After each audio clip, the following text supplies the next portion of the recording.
Welcome to the Humor in Games podcast, an analog and video games podcast about how humor is experienced, designed, and analyzed in games. We are Scott DeYoung, Mark Lajeunesse, and Andre Zanescu, and we'll be your guides in this 6-episode series. Throughout each episode, we'll break down different theories and forms of humor. We'll draw on interviews with designers, critics, and academics as they discuss the different aspects of humor, their own lived experiences, and how their work utilizes humor in games. On this episode of the podcast, we're dipping our toes into some concepts of humor in games that bridge the comedic aspects of video games to other media forms. We're going to look at how some of the fundamental qualities of stand-up comedy and comic books apply to games. Games are their own thing, but like television, books, and movies, they pull from other media forms for inspiration to produce humor. This creates challenges for games. Narf, a professional and independent game designer, talks about one of those challenges. Games have a hard time being funny. Like, sometimes they will try to be funny, and there's always problem with timings or with expectation. And while I will read the text or hear the cutscene and it's funny, I'm not laughing like you would laugh when you watch something that's not a game. So, games have a hard time being funny, but why might that be? We're going to turn to two guests, Dr. Kishona Gray and Dr. Dan Staines, to unpack why games often struggle to make players laugh. So I look at so games for me are more of like a microcosm of the larger media infrastructure, right? So there's like a larger like media ecology, right? So, I think that a lot of them, a lot of these games draw their inspirations, from, Hollywood. So if you think about like the games from like the 90s, some of those were like direct reflections even of like, the Jean-Claude Van Damme kind of era, like the fighting era, a lot of the martial arts kind of like era, so I think it's important that we don't put games like on an island, like where they're by themselves, right?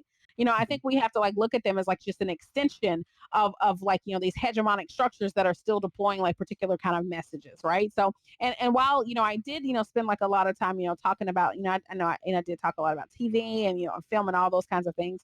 But that's because video games have been trying to mimic that reality also.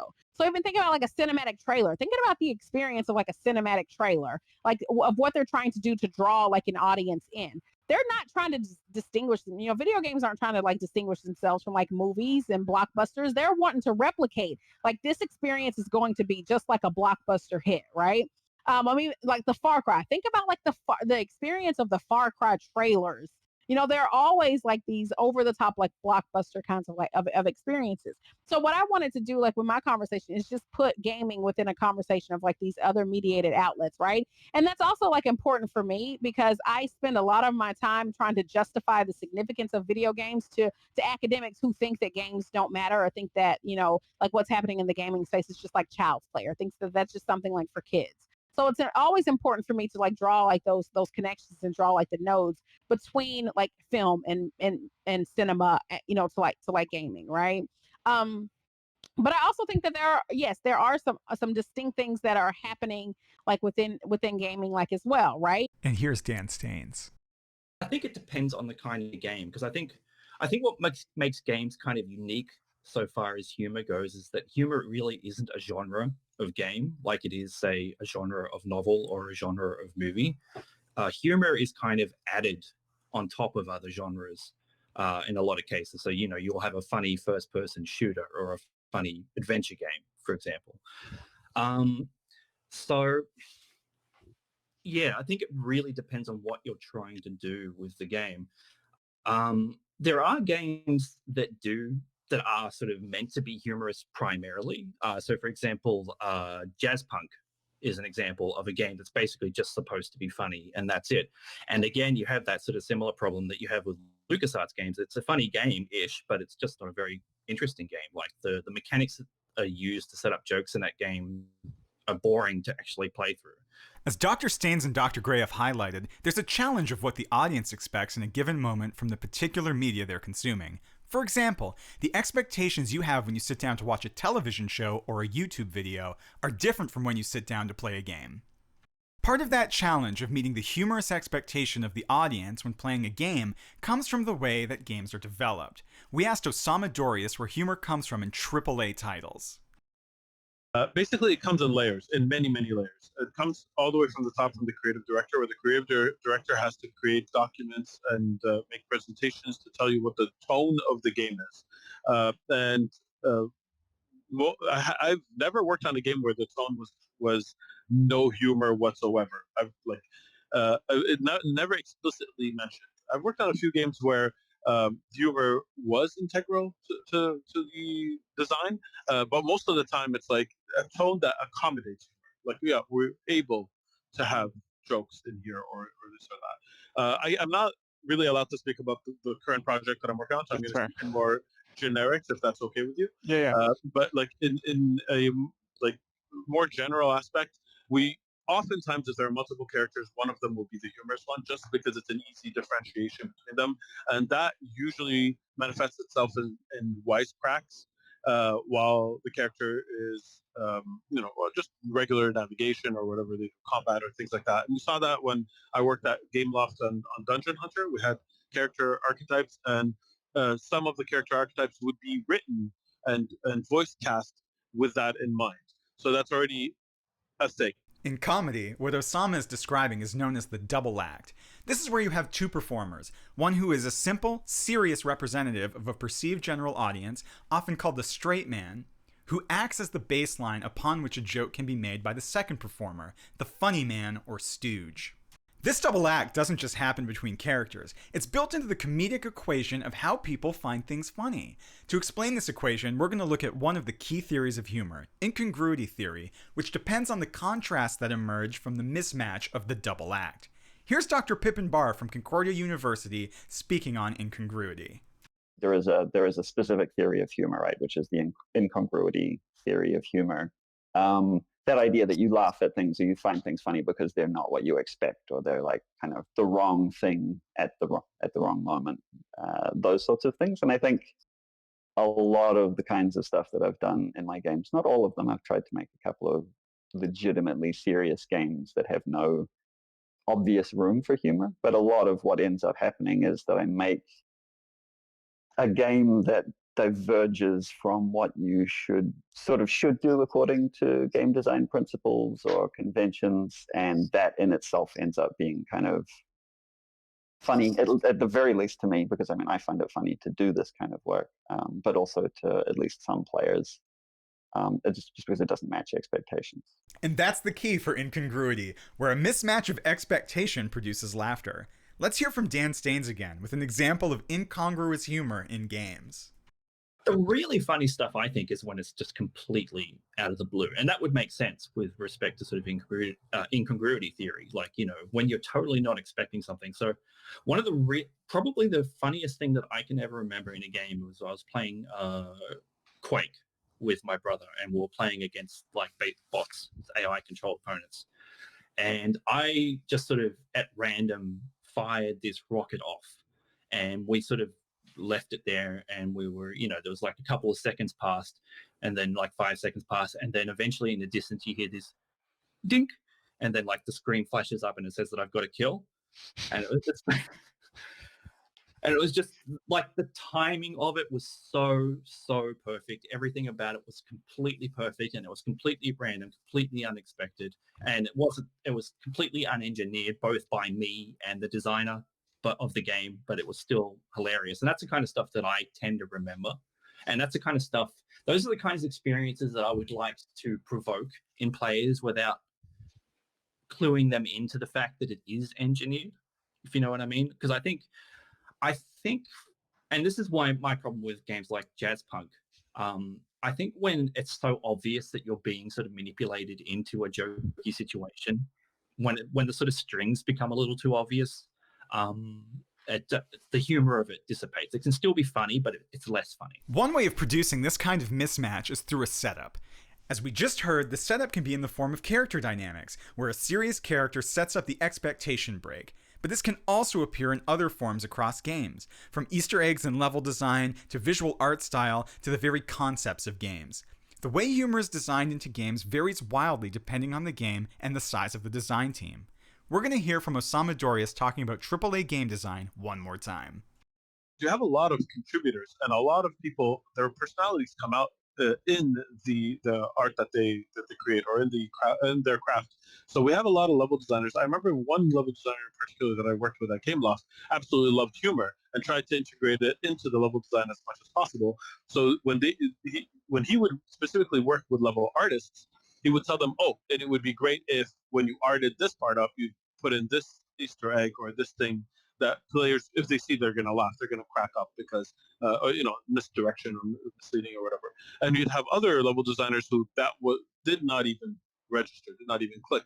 Doesn't mean it wouldn't make it into their level. It often would mean that if it came up in a review and a level design director would say, "Hey, this would be funny, let's put this here," then it would make it in. But almost by default, you'd see that their levels would have fewer environmental storytelling elements that were humorous, just because that's not who they are as a craftsperson, and that's okay too. Like that's why you have a lot of variety, and that's why different people have different preferences to characters and levels.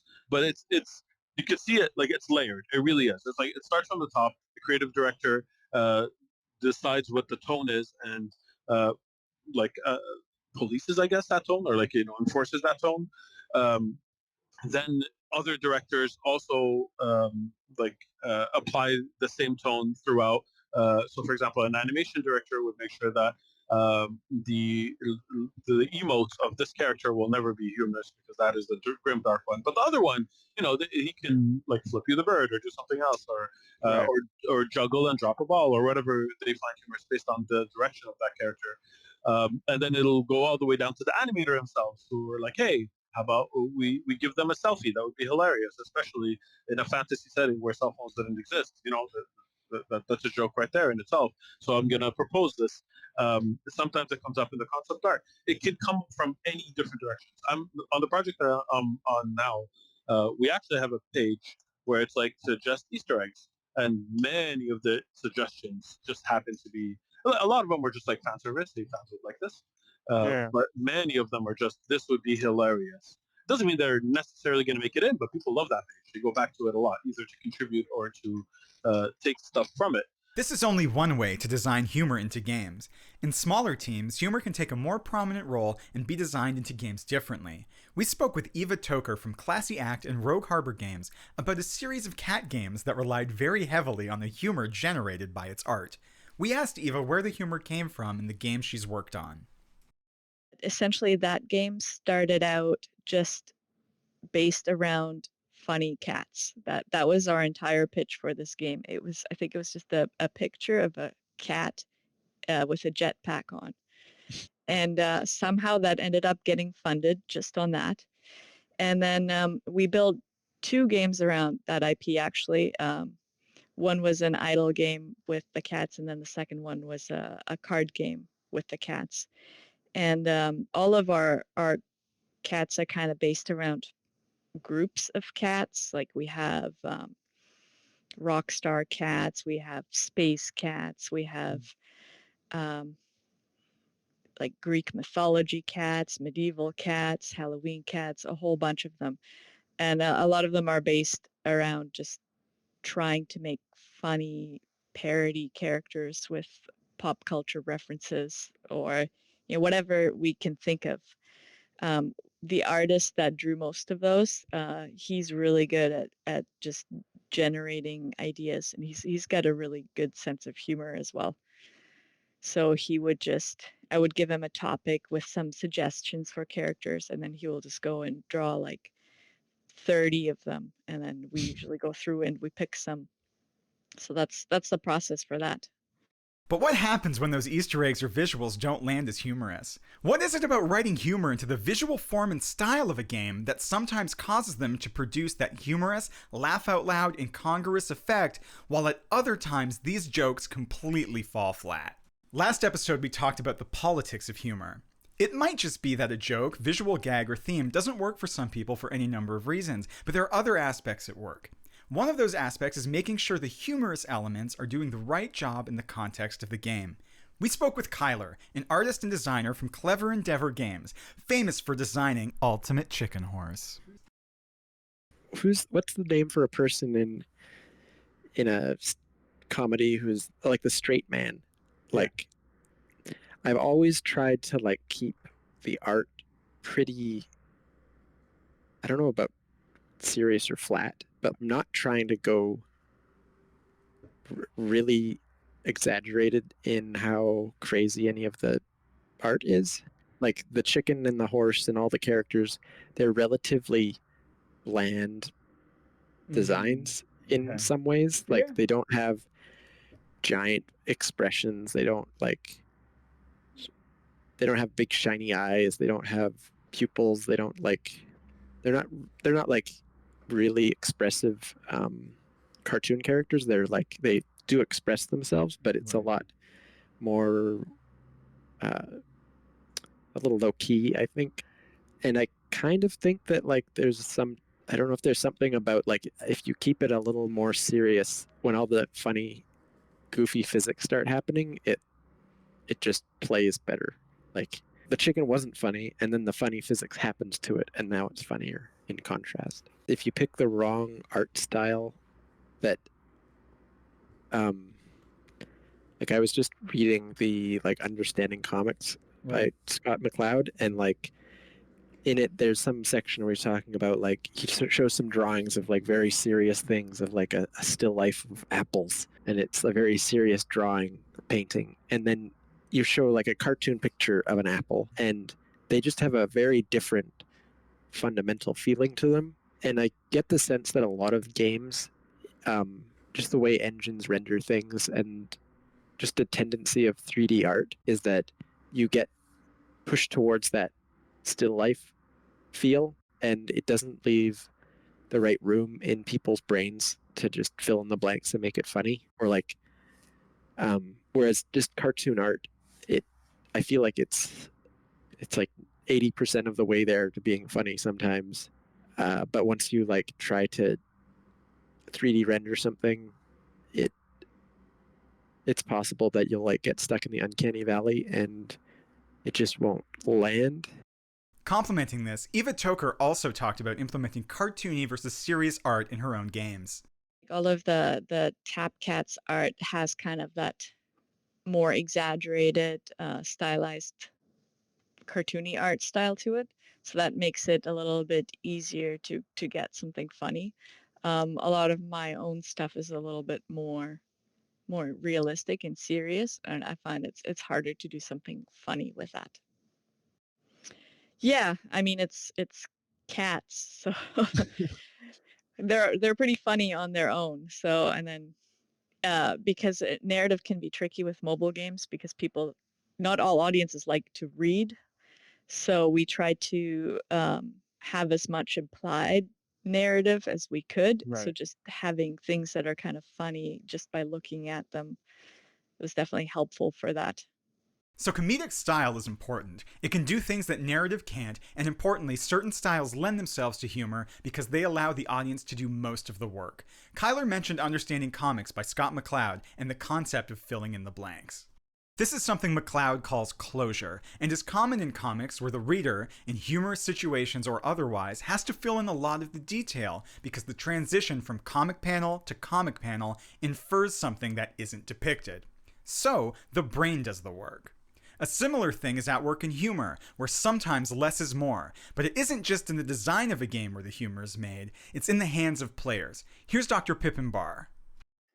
Like part of that, I think maybe applies to play as well. Like, I mean, you have to be at least a little bit accountable as a player and kind of commit to what you're doing, or you can't expect to have an interesting experience or to really get much depth out of a game. Like, and I do this all the time with games. Like, I don't really engage enough to enjoy them, and that's I don't know. I kind of feel like that's my fault. I think there's a tendency to blame the game or the designers or the graphics or whatever, and to say that's why you didn't and have an interesting experience with something. But a lot of the time it's on us as players as well. The balance in making and playing a funny game is leaving enough space for the players to make those commitments, while still providing enough of an experience where those commitments become possible. This balance involves directing the player and giving the player enough freedom to explore when needed. The amount of directedness or freedom a player requires depends on the players themselves, the game being played, and the expectations being set by both designers and their audience. From the development side, there's more at play than artistic design. The visual layers of games are just that, one layer among many. Incongruity and closure aren't just visual, they are found in the game mechanics and game narratives that blend together with the visual elements to produce an overall experience. And that's where we'll be looking for humor next time on the Humor in Games podcast.